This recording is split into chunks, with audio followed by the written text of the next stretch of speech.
20 years. We met volunteering with the AIGA, that's the American Institute of Graphic Artists, and we're both young in our 20s and starting creative businesses. He had already run a couple, and fast forward 20 years, I worked for him a few years ago and had a great time. When I was closing my gallery that his wife and kids had come to visit, he knew that it was running its course, and he had some products that he wanted to create around art, and he came and we had a meeting, and one of the big takeaways for this meeting was a conversation on values and where they come from. So I was really excited to invite him to come talk with all of us today, and it's about, is your inner light shining bright? So please welcome Eben Greene.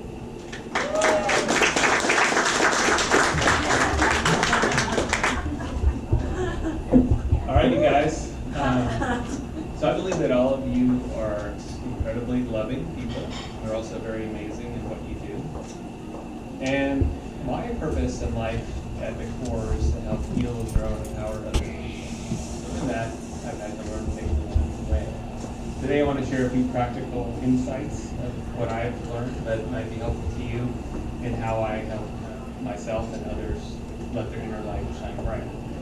So when I was younger, growing up, I had to adapt to changes that I didn't, were pretty much out of my control in different ways. We've all had to do that. This fun hat is the dragonfly. There's some dragonflies on here. And my kids and wife don't really think that's the greatest thing to wear. My mom bought it for me, and I said, oh, this is great, because I've really been identifying with blue. But the cool thing is, it's about, I looked it up, I said, there's something about this is the perfect thing that I need right now. And it's about self-realization, change, transformation, and adaptability. So, healthy personality is flexible, but we all sometimes get a little bit challenged by things. So when I was growing up, I had to deal with some changes. My mom was married 6 times, pretty much. I had a lot of different role models along the way, and values were kind of adjusting and shifting. And I needed to find a way to stay true to who I was and what was going on with all that mess, if you will. There's a lot of pain that goes on with divorce and separation and dysfunctional relationships. So when living my life today with my world, my 2 kids, and I've been married for 23 years, I had to learn a number of things to help bring that love forward. I have a lot of bad habits. I tend to distract myself sometimes from feeling vulnerable or scared. I can sometimes just kind of disconnect emotionally. And I think that happens more times than I would like to see in my day. So it takes a lot to actually keep my heart open at all times. I'm not distant in Seattle, but I've been to other places where that's a little easier. Sometimes Seattle's a little bit more held back, and it lowers my vibe. So I like to keep my vibe high. So I'm going to share a few things about what I do and what I've learned. So one of the things that I think is really cool is to think about love as a verb. And love being a verb means you need to take action around the things that you care about. And when you do feel held back or blocked, it's hard to do that. And so the other part of what's really great about being someone that has gone through a lot of changes is I've learned to say, I'm just going to make it up myself, because there's not really something clear to follow. So I came up with this concept of the philosophy of expressing energy. So we're all familiar with chakras, and the crown chakra, root chakra, different parts of our body have energy, and when we meditate or get connected, sometimes we kind of empty out and we allow a lot of the energy to flow within us. But that's a hard thing to do on a regular basis. So what I decided is I needed to understand that the words that I use, or the words that someone I'm interacting with using, is telling me something on a different level. So I call that vibraphonics.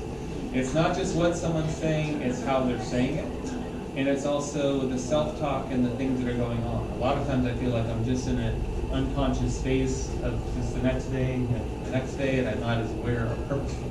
So I have to ask you, as I ask myself, are your beliefs asleep sometimes? Mine? Yeah. So vibe and energy and self-care kind of go hand in hand. I was going to be here 2 weeks ago, but my vibe wasn't quite right, and I had some things going on at home where I needed to invest in the family and build some trust in it. And Sherry, I have a lot of integrity in who I am too, and that's one of her core values. I needed to want to tell her, hey, I wasn't a little sick, but there was some other stuff going on, and I really wanted to be here. I'm so sorry. But she said, hey, you got a lot of courage to focus on self-care. And I said, well, I've never really been acknowledged for self-care before because I'm so used to focusing on others, and I sometimes don't even know what my own needs or values are, and I'm a little bit out of whack. So what's important to know is that with practical ideas come practical insights. And so what I've been doing for a big part of my career is helping clients, but also working with individuals to understand what their theme is, what's helping to guide and energize their life. So when you think about light, it has to do with the energy that you put out there. It could be something that you're not even aware of subconsciously, or when you're really excited, or whatever you can feel. But you can kind of go into this place. Has a lot of great vibes. I love this place. I haven't been here enough, but I'm like, whoa, I want to be here more.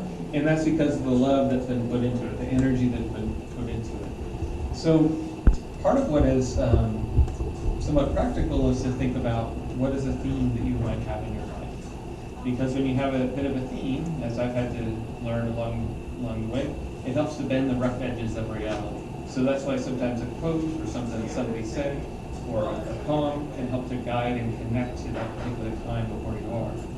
But here's the challenge. A theme only works so far if you have what I call interfere fences. Interfere fences are where energy gets blocked in some part of your body, metaphysically or otherwise, and it just kind of keeps you in a loop. And so understanding where those blocks are have a lot to do with where your values are. And so if you're needing something or something's not being met and you're getting stuck, sometimes I refer to that getting stuck process of adding diction, literally add diction, where you're getting kind of looped in. When someone hits something to me, it's like it's a trigger for something. It's like, whoa, that's an unresolved area of energy that I just immediately go into this spot because I've got all this story around why that is the way it is. And I immediately give up on all the other values and things because I'm just triggered by that one event or that one thing. So the theme that you create or can have for yourself can help to give you a sense of lift and give you some light, perspective, almost like perspective on where you're going in life and help you to give some focus to a value or an area that needs attention.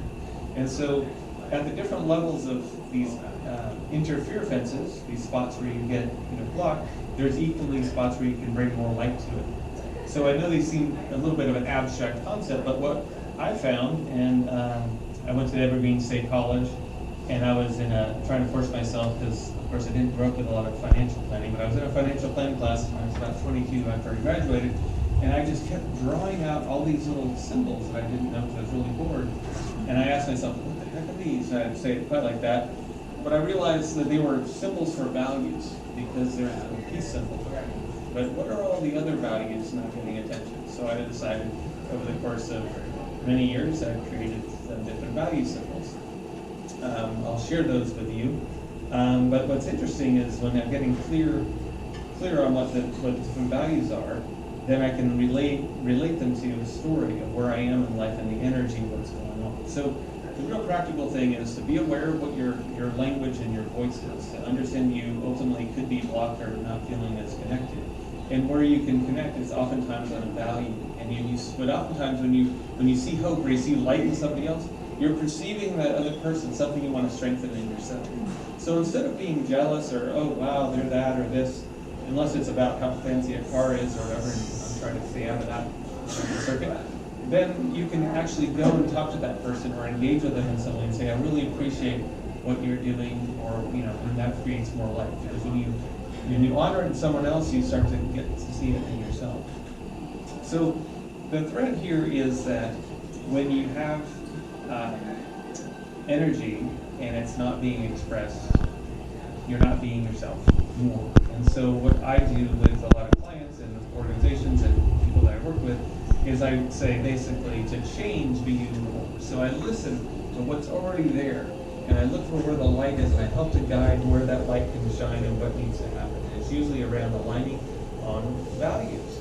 The thing is, you can't have every value in the world. So if you can have a clarity about the value or a theme or something that gives you a bit of focus, then it helps you to open up to the possibilities of what your energy and what your light is. and it doesn't get as jammed. And so saying from the heart up and having awareness of what's going on in the world, or a lot of different things, and not being kind of just stuck in a certain mindset or the energy circuit is the challenge that a lot of us are facing on a regular basis. So it's real simple, and it's just making sure that you can spend some time to clarify what your values are, being able to communicate those things, and purpose is the area that brings the most light to anything that you're doing. And that's something that people ask, well, what's your why, or hey, what's important to you?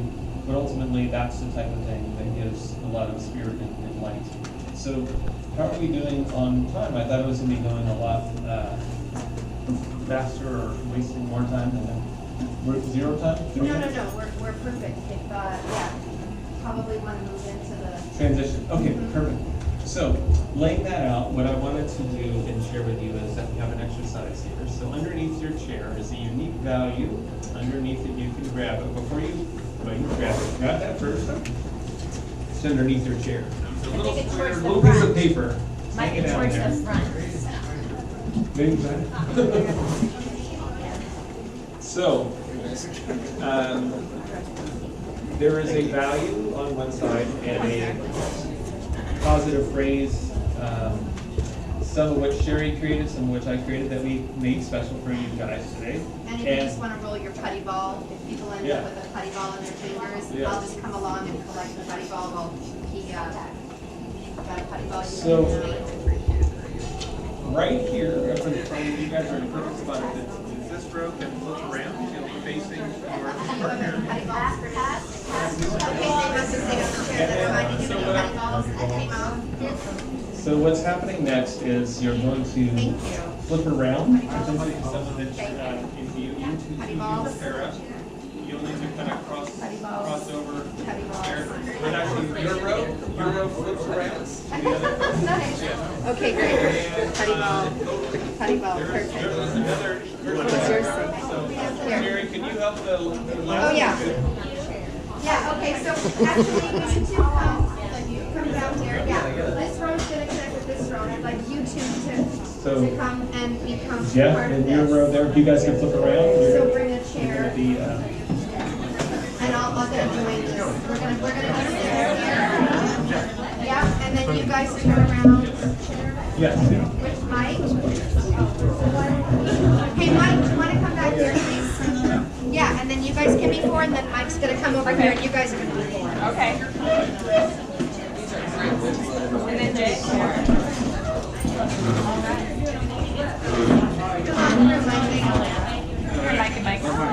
You're gonna sit here next to Gretchen. And then come with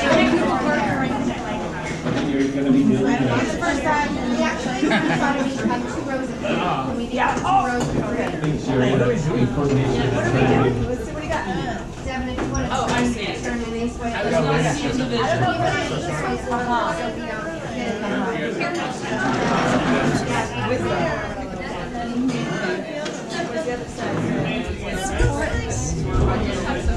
Okay, so everybody facing, turning and facing someone. You want to turn around and face someone. Hello. Even number of people. Great. Sure. So it's pretty simple. You're going to spend some time sharing with the person across from you value and talk about how that shows up and how you might want to bring more of that value into your life or into the world. And just share that, and then we'll do the exact same thing when you're done with that around the slogan or the key quote that you have as well. Just how does that relate to your life, or if it doesn't relate to the value that you randomly have, maybe some other theme in your life. And just spend some time talking and get to know and share and talk about those things. And kind of check your vibraphonics while you're at it. Yeah, so this is just going to be a quick round exercise, one-on-one, a diet. So you tell the person across from you about your value, they'll tell you about theirs, and then we're going to have a redirect for the whole group. Yeah, perfect. Okay. All right.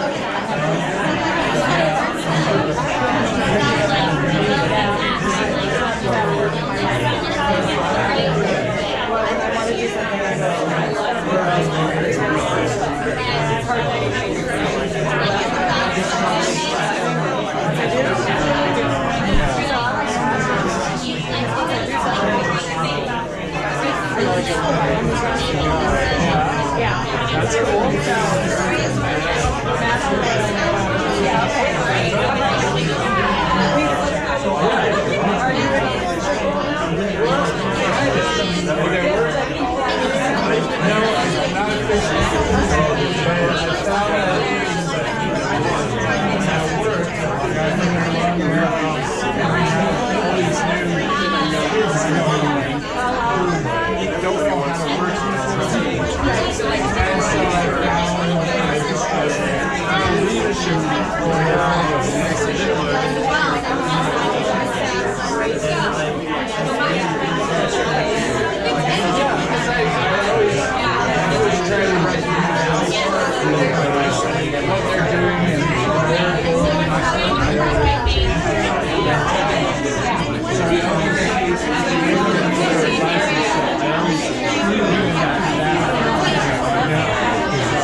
We just don't